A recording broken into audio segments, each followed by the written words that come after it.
Journaling is sort of an active thing, but there's a way to reflect on the past, read your previous entries. That is an invaluable part of journaling. At least it is for my journaling. And as we are beginners in this journaling world, this is what I want to encourage you to do today. So let's talk about that. Hi, my name is Abhishek. Welcome to my channel. This is a channel where you come to find your center, your meaning, your focus.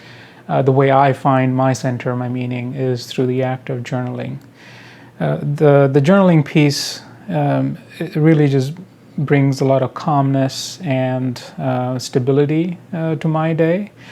But where it really shines is when I look back at the past and sort of form a picture, start forming some insights about how it's going. So I've been bullet journaling for some time, and this really doesn't apply to bullet journaling. You can do this with any kind of journaling. So forget that I talk about bullet journaling. It really, you could do it with anything. But I was doing bullet journaling in the past, and I was not reflecting on the week or anything at all. I was basically just using it as a system, as a process to capture my notes, capture my tasks, capture events, and so on. And I was going on and on and on until it again became a chore because I wasn't getting any value out of it. It was just a glorified notepad to-do list that wasn't going anywhere. So the system for me didn't work because frankly I was not using it all the way, because reflection is a huge part of the bullet journal process, and that is something any journaling practice I think can learn from and incorporate. Now, if you like bullet journaling, there are dedicated channels out there that talk just about bullet journaling. I recommend going through the official bullet journal channels. They're much better at showing how to do it really well, but there's a lot of other resources out there. Bullet journaling is really just a set of rules that govern how you journal, and they're very flexible. So if anybody's ever telling us the only way to bullet journal, then please go away from them. It's a set of rules. It's an incredibly flexible set of rules, and that's all it is. But you could make up, really, you could be journaling on a blank notebook anywhere, and that would be fine. The aspect of bullet journaling that I want to highlight today, that I would recommend you start incorporating in your journaling practice as soon as possible, is reflections. And what that looks like is this. Today is a Sunday that I'm recording this. It's in the afternoon. I haven't done my weekly reflection yet, and what that means is I'm going to go through the journal entries that I've made this past week, which is going to be in my bullet journal. They're just in bullet forms. They're events and things that I capture. Doesn't matter, whatever you capture. If you're just doing long form journaling, like I also do in this other notebook, do that too. So what I'm going to do is read through last week's journal entries in my bullet journal, and then read through some of the entries that I did in my long form journal, and basically just get an idea of how the week went, what I was thinking of, what I was feeling, and start drawing some connections. And once that is done, I'm going to write a 1-page, just long form paragraph, line after line, about how the week went. I started off the week doing this, and then this happened, and then and I ended up going out doing that, and so on and so forth. And as I'm writing this, as I'm basically regurgitating the week and writing it in my own words, basically summarizing it, that helps me digest what I did in the week, and I start drawing connections. Like last week, I'll disclose a little bit here, is I've been waiting on some important decisions to happen in my life, and because I was waiting, I was apprehensive, I was a little bit anxious, and that led me to going after more treats. And that's what I do. I'm an emotional eater, so when I am a bit anxious about something, I'm gonna go for some kind of treats that make me feel good, like whatever, sweets or whatever, right? And that's a connection that I know already happens, and I know that happens because I've been journaling for some time, so I know that that's going to be true for this past week, and I'll probably write about it very briefly. So that's one of those things, because now when that happens, you know what to do. You start, it feels less of a mystery of why these things are happening in your life, and you can kind of start forming some goals and some rules.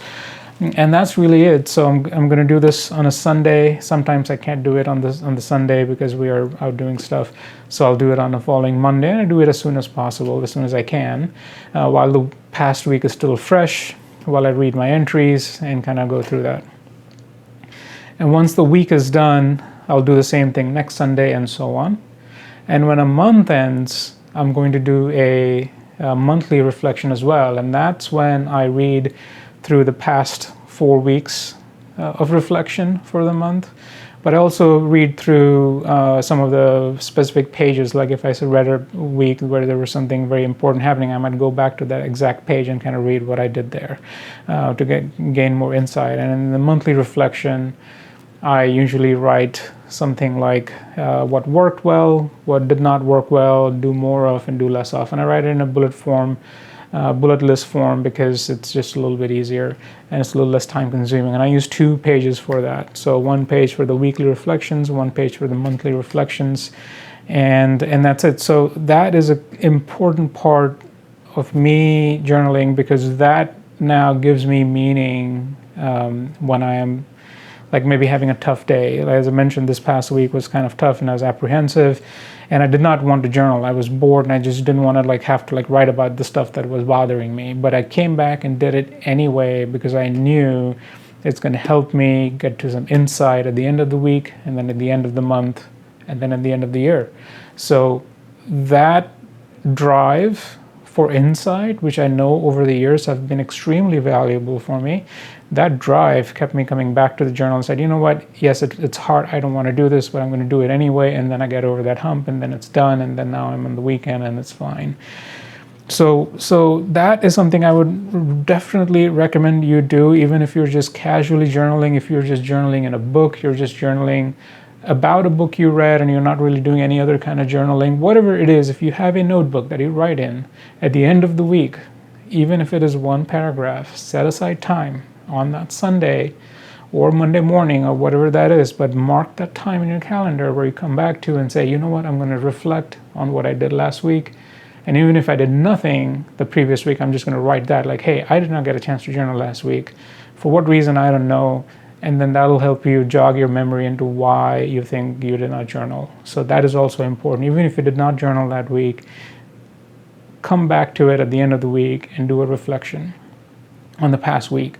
And then do one of the past month. The first day of the next month or the first weekend after the month ends or the last weekend of the month. Pick a weekend, pick a specific time, mark it in your calendar, and use that time to do that reflection. It is an invaluable part of journaling. It keeps you grounded. It gives you reason to journal more because you start over time. You start noticing patterns. You start noticing insights. And my brain loves patterns. My brain loves insights. I don't know if your brain is like that. If it is not, that's fine. Maybe you will grow to like it. So that's what I would leave you with here: is fold in some reflections in your journaling as you're starting to journal. Is starting to write about your life, and make it a habit. Mark a time in your calendar. Come back to that every time, and then reflect at the end of the week, at the end of the month, and then guess what? In end of December, you will have 12 months worth of reflections to read, and you will have 52 weeks worth of reflections to read. Imagine the kind of insights you can get from having that volume of summaries of your year that you just had. I've done that for 2 years, and I look forward to the last week of December when I'm going to do that. You know, when it's a holiday weekend or a holiday week with the Christmas and the New Year's Eve and so on, I look forward to going to a coffee shop for 4-6 hours over multiple days, sometimes on the same day, and going through those reflections and forming my insights on what happened and what worked and what didn't work and how to do those things. So that's what I found extremely valuable. I look forward to it every year, and I'm leaving that with you because without that reflection piece, just the journaling piece will feel more like work. We already talked about this in a previous video where you have to find the feeling, a goal of a feeling that's going to keep you journaling. Reflection's that next piece. It is that insight you get after you get the feeling is when you're journaling. But when you're done journaling, you get that insight from reflections, and that's going to keep you coming back. So, and it's going to especially keep you coming back when things are tough. So that's what I'll leave you with. If you're a beginner, try this now. It took me years of journaling before I realized that was important and valuable. Don't do that mistake. Go for it. Thanks.